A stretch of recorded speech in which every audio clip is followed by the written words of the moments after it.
later, we return to where it all started.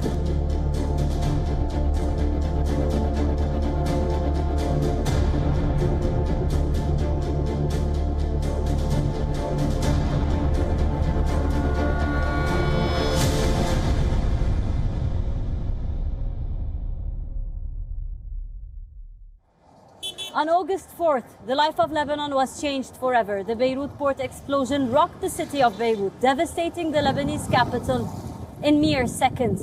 1 year later, very little has changed.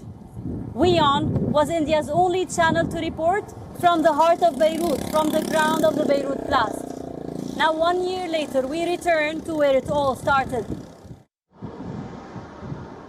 The day is the 4th of August, 2021. A year has passed since a massive explosion ravaged Beirut. It is a mix of grief and anger in the capital, as citizens mark Lebanon's worst peacetime disaster.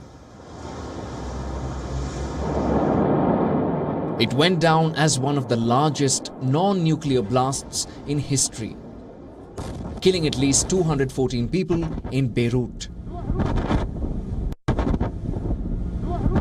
leveling entire neighborhoods, and irreparably scarred the nation's psyche. Port workers were buried under gutted grain silos.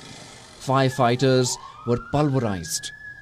Commuters crushed to death, and residents lacerated by supersonic shards of glass.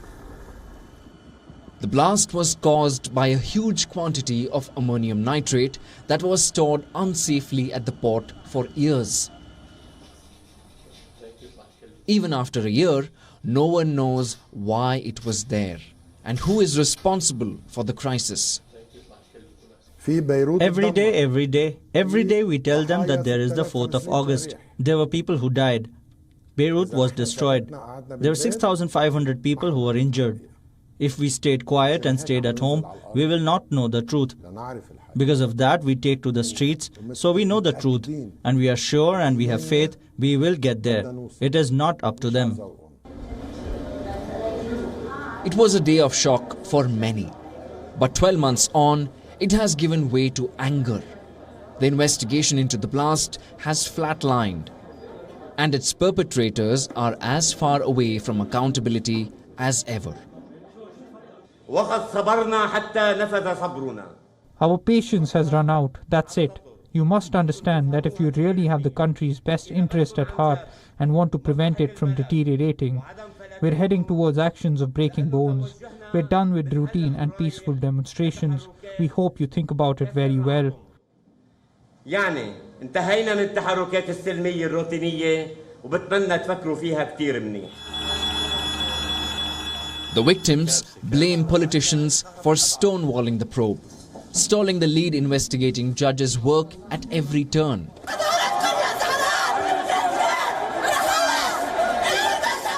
According to a new Human Rights Watch investigation, evidence suggests that officials knew about the risk, but they chose to do nothing about it.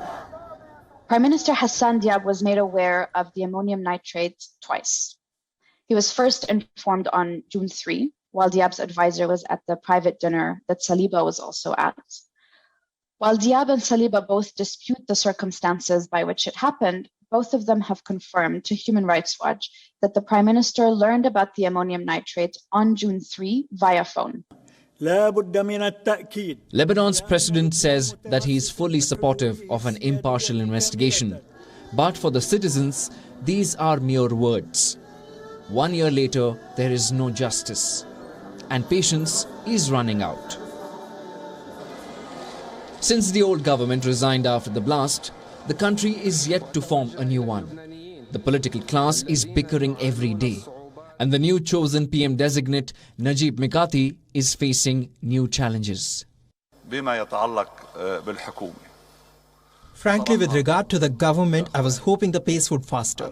It's going a bit slow. We wanted to form a government and announce it to the Lebanese people before August 4th. August 4th is a disaster that fell upon Lebanon and all the Lebanese people.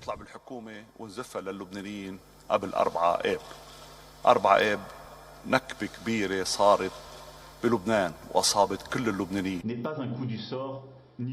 Marking the first anniversary of the blast, French President Emmanuel Macron held an aid conference. Paris will provide Lebanon with 100 million euros in new commitments and send 500,000 doses of vaccine against COVID-19.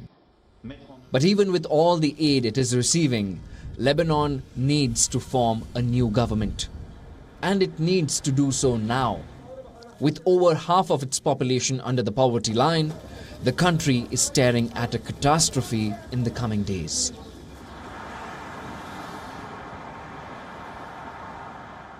One year since the blast, and no official has yet been held to account, infuriating the Lebanese as their country suffers from crippling financial collapse.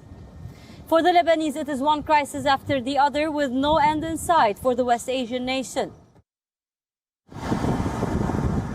Lebanon is going through its worst economic and political crisis that the country has witnessed since the civil war.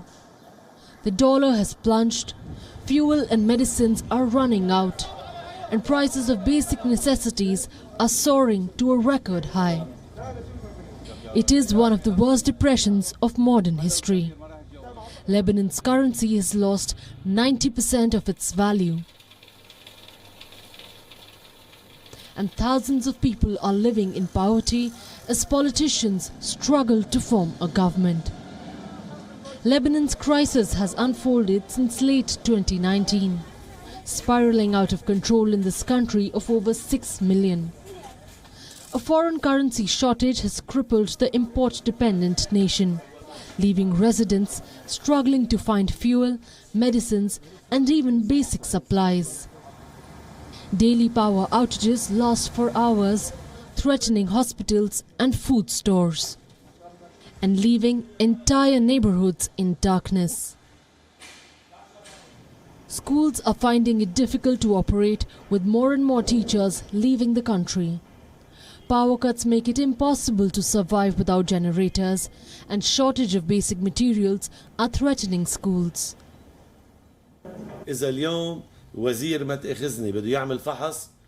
People are looking at how to provide their most basic needs now. We're at the stage of just staying alive. It is not about luxury. Just necessities are hard to provide in Lebanon.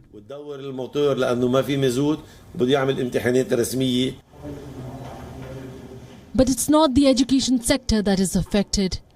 The crisis has taken a toll on its tourism. It has gutted the hospitality sector of Lebanon, known for its beaches, mountain resorts and good food. Hundreds of businesses have been forced to close.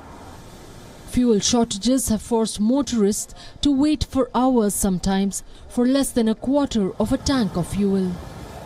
Cars line up in the capital and cities across Lebanon, often waiting at stations before they open. For some, it is a daily quest with everything at stake. A latest victim of this crisis is the Lebanese army. Lebanese have always considered their military as an anchor for stability in the West Asian nation, one of the only institutions rising above its divisions. But the army is now threatened by this crisis. There is unprecedented pressure on operational abilities. Salaries of soldiers have been wiped out, and overall morale is at an all-time low. Armies in general carry out military wars, traditional military wars and unconventional wars. We can define the current situation in Lebanon as unusual, and therefore it's an unconventional war.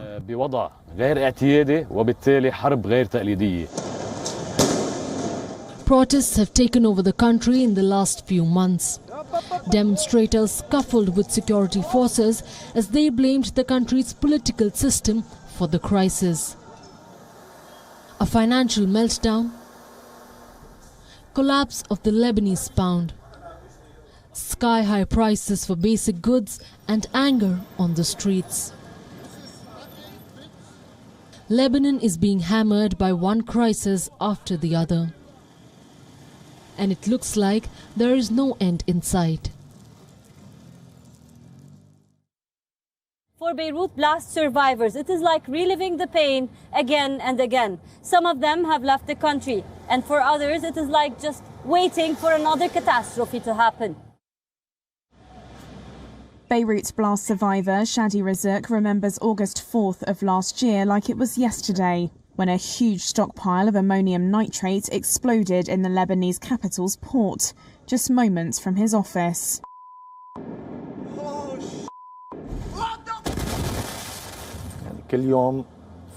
Every day is August the 4th. Every day. Every day I remember the blast, remember what happened on that dreadful day. Francis was working for an internet provider when smoke started rising from the initial explosion. He was filming the scene when a second blast hit. Over 200 people were killed, thousands injured, and the city was left in ruin.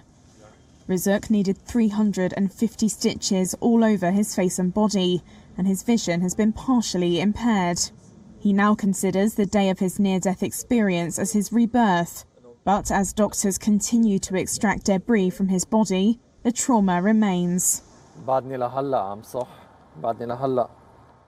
am still healing. Until now, there's a lot of scars that didn't yet heal. There's still a lot of glass. And it looks like there'll still be glass coming out and more scars appearing. The internal scars are even worse. I may physically heal eventually, but psychologically, I don't know when I'll heal.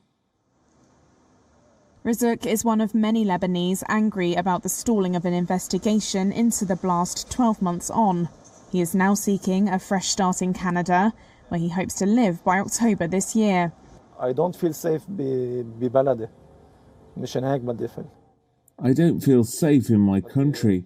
This is why I want to leave. I want to leave, and this is the hardest decision I took in my life. Currently, though, he lives at his family home in a Beirut suburb, which looks out onto the port, a constant reminder of that day. I honestly don't know what I will do on August the 4th, but for sure I will be on the streets. I will be here. It should have been the happiest of times, but Lebanese doctor Isra Siblani does not even have a photograph of her wedding day. She was standing all radiant in her gown when a shockwave nearly blew her off her feet. This day just brings her more painful memories. Let's take a look at her story. It was meant to be the happiest day of Isra's life. But a year later, she does not even have a picture of her wedding day. The Lebanese doctor was standing radiant in a square in Beirut when the scene was shattered by a deafening roar.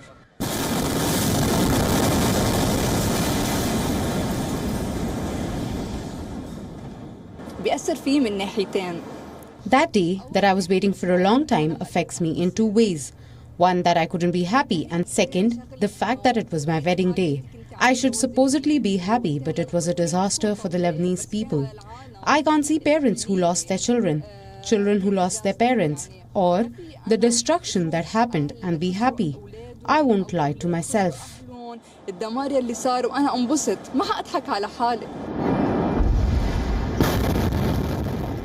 The video was viewed 1 million times around the world. One of the many heart-stopping moments on that fateful day. More than 200 people were killed, with thousands others injured. Vast swathes of the city were destroyed, with devastation still visible today. It's a memory that cannot be forgotten. It's living with us and might be living with us until we die. Those memories will live with us until we die or lose our memory. But this moment, for me or for her, does not leave our mind. It's embedded in us, in our life, mind, brain and soul. And it is staying with us. We are just coexisting with it, not more. Soon after the blast, Siblani returned to the United States, but coronavirus restrictions prevented her husband from joining. She came back to Lebanon so that the two could be together, until they find a new base away from the economic crisis of their homeland. People used to call me wherever I go, you are the famous bride, etc. Of course, I feel happy that people knows me wherever I go. And everyone, I'm sure everyone likes to be famous, but I prefer to be famous in a different way, because people when called me the famous bride or bride of Beirut, I remember the bad moments. On their first anniversary, the couple plans to keep themselves busy. Leblani working at the Rafiq Hariri University Hospital and her husband at his clothing business. The couple don't want to celebrate the day at all. According to them, it is one of mourning and sorrow.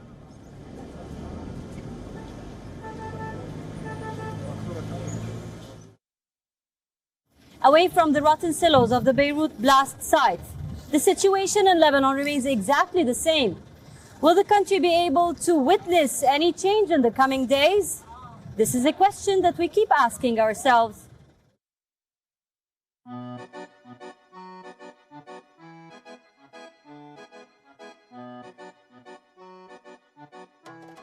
The city of Beirut hides its charm for the night. That's when the nightlife hotspots of the city come to life. The party never stopped in Lebanon's capital. Even when the city was torn apart by a bloody civil war in the last century.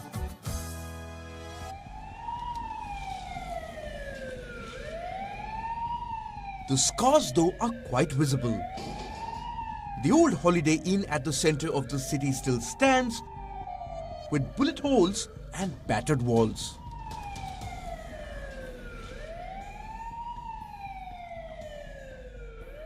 Beirut was once known as the jewel of the Mediterranean.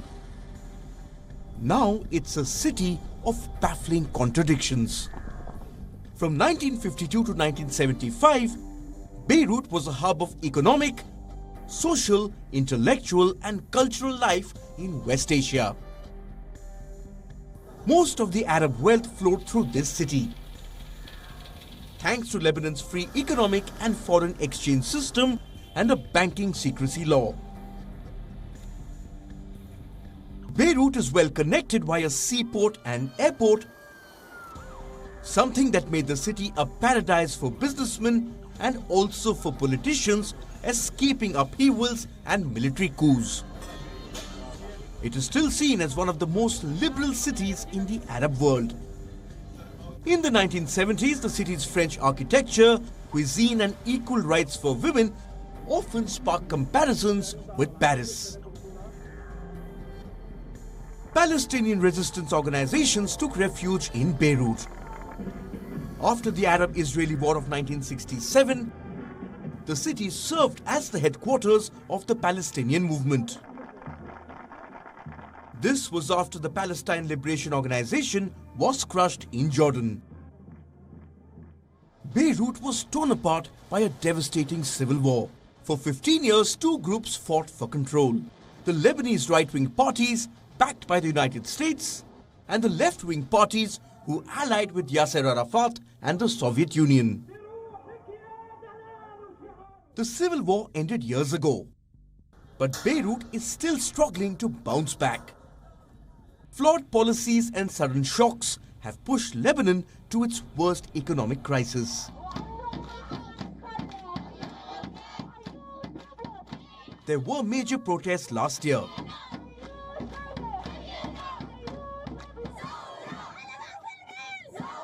In 2019, Lebanon's poverty rate stood at 33%. The World Bank predicted that 1 out of 2 Lebanese citizens may soon live below the poverty line. The people are angry with the political elite.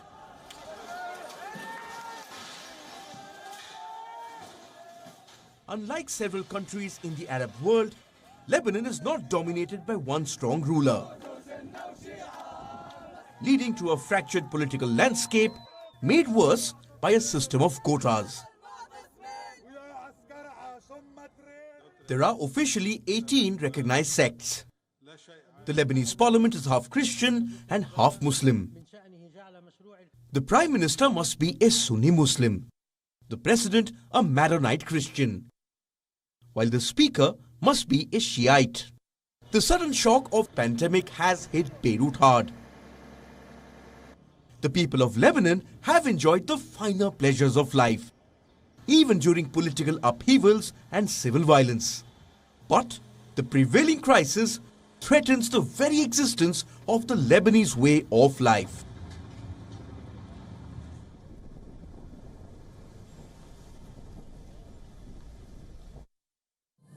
Politics and political tyranny keeps on spreading salt in the open wound.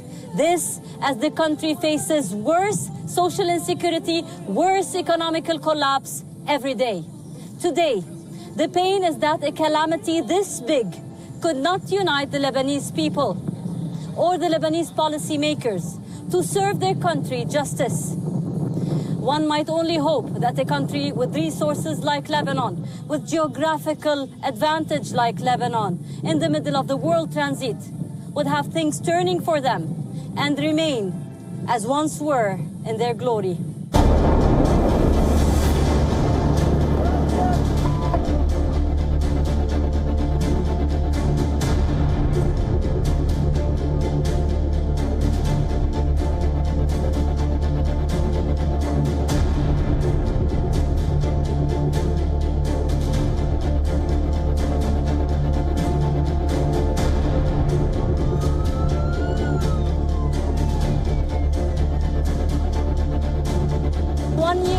We return to where it all started.